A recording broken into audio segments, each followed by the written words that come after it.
Alrighty, welcome back everyone. We just talked about the SEC spring meetings, tons of stuff going on around there. Obviously, the House settlement case is going to be a huge topic of conversation, as is the Jaden Rashada lawsuit against Billy Napier and a Florida booster. But that is obviously something we will cover throughout the next week or so. But let's get into Nyck Harbor and let's talk about this guy because if you've heard the name, you might have heard the name in the last couple of weeks.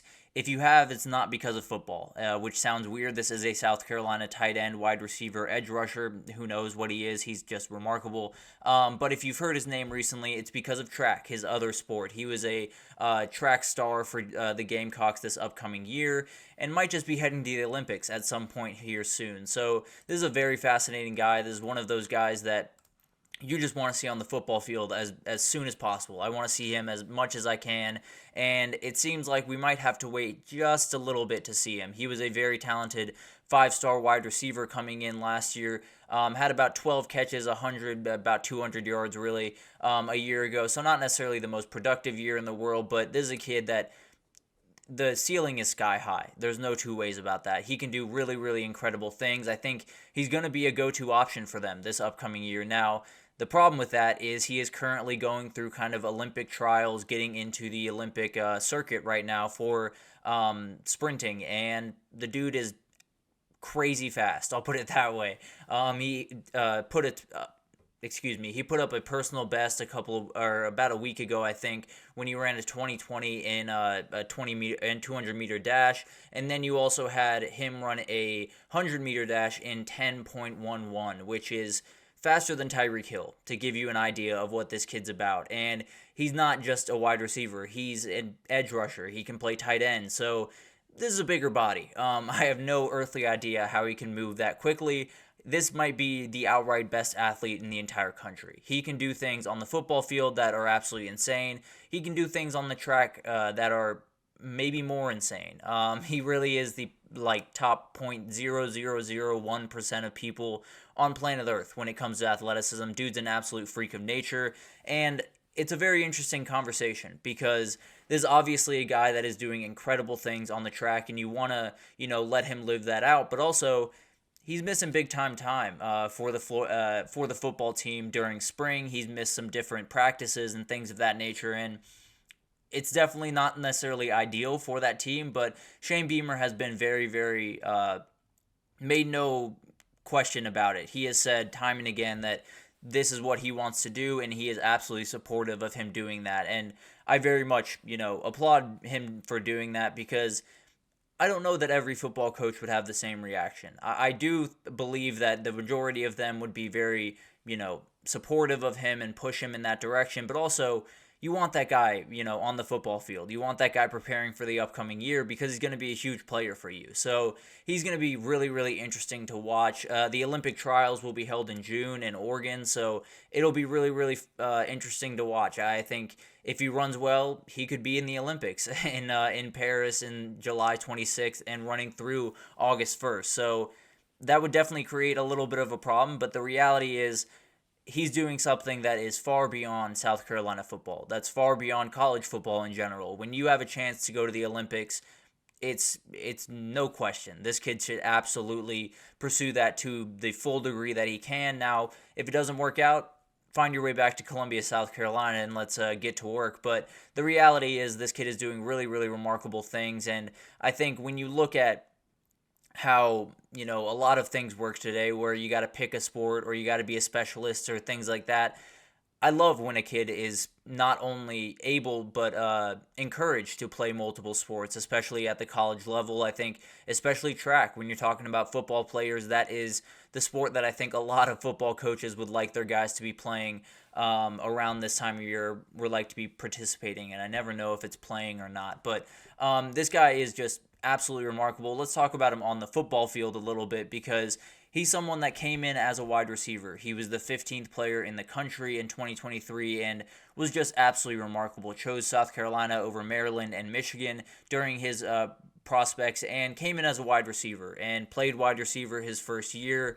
Now he can move into tight end. I tend to believe that's probably where he will end up. He's kind of that Kyle Pitts type prototype where a little bit more of a wide receiver body, but has the physicality to work inside as a tight end, especially the length to work inside as a tight end. So I think he's going to be fascinating to watch. Some people wanted him to be an edge rusher when he came into college because of his, elite athletic ability and ability to get off the edge incredibly fast. So I think it's going to be fascinating to watch. Frankly, I don't know how he fits into this team. I think you could put him anywhere, and he would be a remarkable player, to be totally honest with you.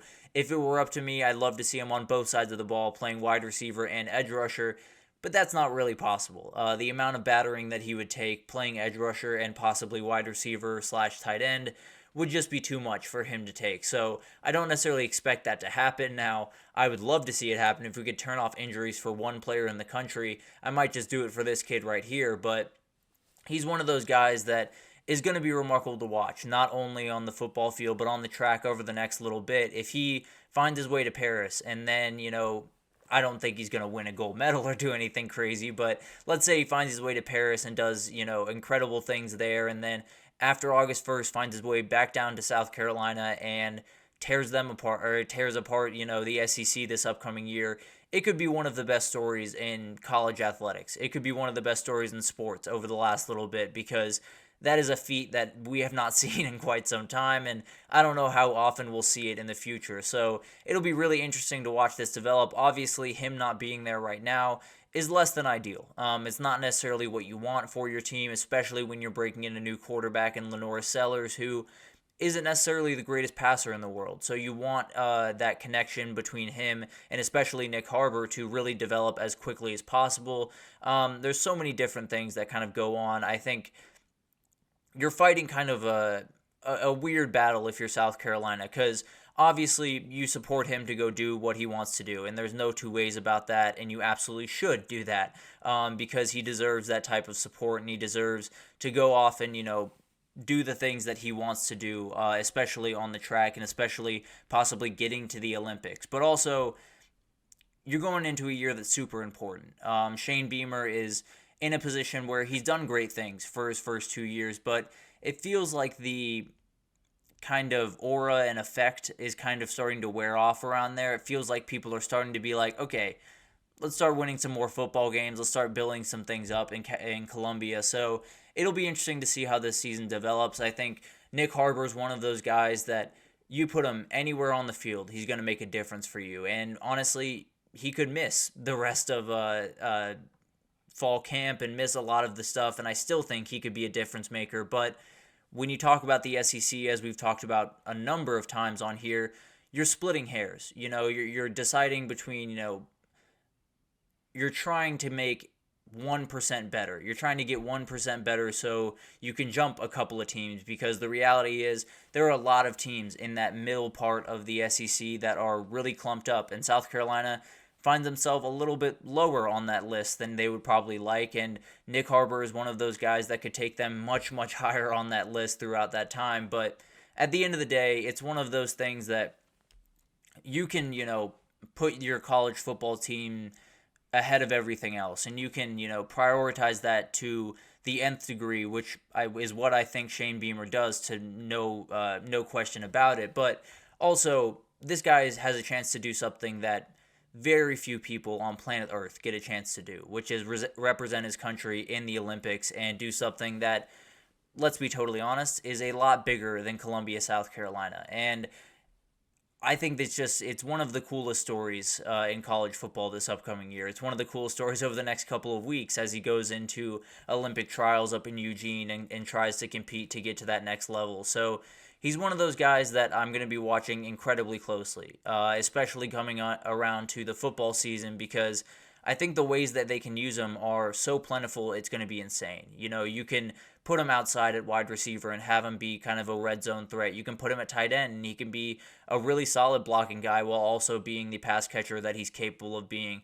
You could move him over to defense and play him at edge rusher. Now, they probably won't do that because of the time that they have with him before the season starts, but that is a possibility. That's how good this guy is. And then on top of all that, if they wanted to snap the ball to him, they absolutely could. And he could just run wildcat and do the things that he does, because this is truly, I think, the best athlete in the entire country. I think there's incredible athletes all over the place. When you talk about Abdul Carter, when you talk about Caleb Downs, James Pierce Jr., Luther Burden, it's incredible how many guys around the country, and particularly in the SEC, are that remarkably talented. But this kid's on a totally different level because he's going to the Olympics. It kind of shows you where he is on the level of, it's great to be a great college athlete. It's a totally different game to be an Olympian. So he's someone that is just remarkable to watch. He was number one on Andrew Ivan's freak list when he came out in 2023, and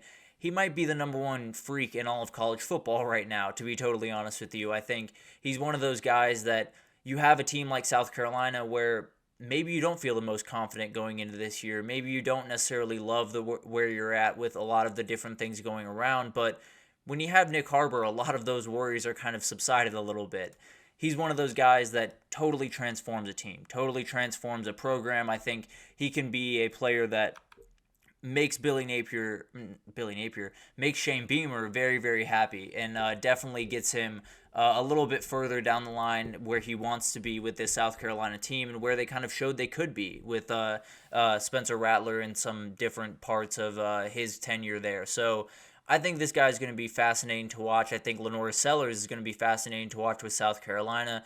And overall, this team is just going to be one of those teams where I don't have a beat on them. I have very little idea of how they're going to work out, of how they're going to, be configured this upcoming year, but I can bet $1 million that Nyck Harbor will be a huge part of that offense, and feel very, very confident that that is going to be the case. So I think he's someone that is going to be really fascinating to watch. South Carolina is going to be fascinating to watch, but we're going to have to wait a little bit to watch Nyck Harbor. Maybe you'll get to see him on your TV for the Olympics sometime this summer, but at the end of the day, we're going to have to wait a little bit to see him on the football field. And honestly, that's more than fine if you have a chance to do something like go to the Olympics. So it's going to be awesome to watch that story. One of the best stories in all of college football right now, and he is one of the best players in all of college football and has the chance to be just remarkable this upcoming season. So incredible story, really, really cool to watch, and definitely something that I will be following very closely over the next little bit. So, but we'll take our third break here, and when we come back, we're going to talk about the most important players that are non-quarterbacks, of course, for the big-time contenders this upcoming year. Yesterday, we got into the most important coach for Georgia, Texas, Bama, Ohio State, Oregon. We're going to do the same thing, but with players this time around. So stick with us, and we'll be right back with that.